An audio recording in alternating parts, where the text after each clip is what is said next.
আকাশবাণী কলকাতা গ্রামীণ সংবাদ পড়ছি চঞ্চল ভট্টাচার্য। উত্তরবঙ্গে ভারী বৃষ্টিতে ফুঁসছে তিস্তা সহ অন্যান্য নদী। গত 4 দিন ধরে সিকিম সহ হিমালয় সন্নিহিত পশ্চিমবঙ্গের বিভিন্ন জেলায় লাগাতার বর্ষণ চলছে। গত রাত থেকেই দ্রুত বাড়তে থাকে তিস্তার জলস্তর। দফায় দফায় তিস্তা ব্যারেজ থেকে জল ছাড়ায় জলপাইগুড়ি শহরের পান্ডাপাড়া, মহামায়াপাড়া, ডিভিসি রোড জলমগ্ন। প্রশাসনের পক্ষ থেকে তিস্তাপাড়ের বাসিন্দাদের সতর্ক করা হয়েছে। আশঙ্কা রয়েছে হড়পাবানের। শিলিগুড়ি ও কালিম্পং যাওয়ার পথে তিস্তা খোলায় নদীর জল রাস্তায় উঠে এসেছে, ফলে বিঘ্নিত যান চলাচল। কার্যত বিধ্বস্ত জলপাইগুড়ি, কালিম্পং ও দার্জিলিংয়ের স্বাভাবিক জনজীবন। বন্যা ও ভূমিধসে বিধ্বস্ত উত্তরবঙ্গের পরিস্থিতি সরেজমিনে খতিয়ে দেখতে মুখ্যমন্ত্রী মমতা ব্যানার্জি আগামীকাল জলপাইগুড়ি যাচ্ছেন। আগামীকাল তার কলকাতা থেকে রওনা হয়ে বাগডোগরা পৌঁছানোর কথা। এরপর তিনি উত্তরকন্যায় অতিথি নিবাসে রাত্রিবাস করবেন। সোমবার সকালে পাহাড় ও সমতলের পরিস্থিতি নিয়ে 8টি জেলার প্রশাসনের আধিকারিকদের সঙ্গে তার বৈঠকের কর্মসূচি রয়েছে বলে নবান্ন সূত্রে খবর। ওই দিনই কলকাতায় ফিরে বিকেলে নবান্নের রাজ্য মন্ত্রিসভার বৈঠকেও অংশ নেবার কথা তাঁর। পুজোর আগেই শুরু হবে উচ্চ প্রাথমিকের কাউন্সেলিংয়ের প্রক্রিয়া।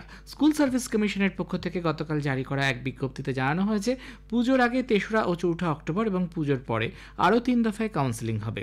উল্লেখ্য, কলকাতা হাইকোর্টের ডিভিশন বেঞ্চ গত 28শে আগস্ট, এক মাসের মধ্যে উচ্চ প্রাথমিকে 14,052 জনের মেধা তালিকা প্রকাশ ও পরবর্তী 1 মাসের মধ্যে নিয়োগ প্রক্রিয়া শেষ করতে হবে বলে এসএসসিকে নির্দেশ দেয়।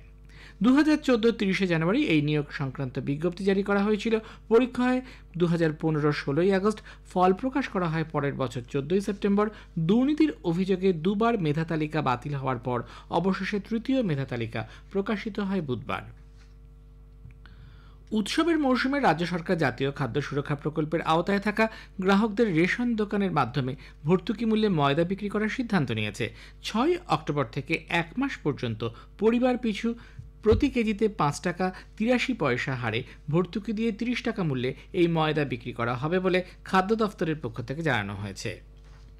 আজ 28শে সেপ্টেম্বর বিশ্ব জলাতঙ্ক দিবস। ফরাসি বিজ্ঞানী লুই পাস্তুর জলাতঙ্কের টিকা আবিষ্কার করেন। তাঁর মৃত্যুদিন জলাতঙ্ক দিবস হিসেবে পালিত হয়।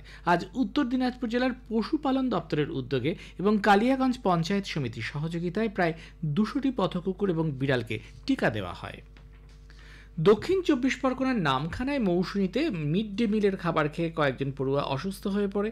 জানা গেছে, গতকাল দুপুরে স্থানীয় মৌসুমী কোঅপারেটিভ হাই স্কুলের মিড ডে মিল খাওয়ার সময় এক পড়ুয়ার থালায় মরা টিকটিকি পাওয়া যায়। এরপরই পেটে ব্যথা, বমির উপসর্গ নিয়ে 4 পড়ুয়াকে ব্লক হাসপাতালে ভর্তি করা হয়। বাকিদের শারীরিক পরীক্ষা নিরীক্ষার জন্য রাতেই স্থানীয় হাসপাতালে মেডিকেল টিম পাঠানো হয়। আরজিকর কাণ্ডের পর রাজ্যের বিভিন্ন হাসপাতালে নিরাপত্তা দাবি জোরালো হয়ে ওঠার পর পশ্চিম মেদিনীপুরের সরকারি হাসপাতালগুলিতে কর্তব্যরত বেসরকারি নিরাপত্তা রক্ষীদের প্রশিক্ষণ দেওয়ার কাজ শুরু হয়েছে।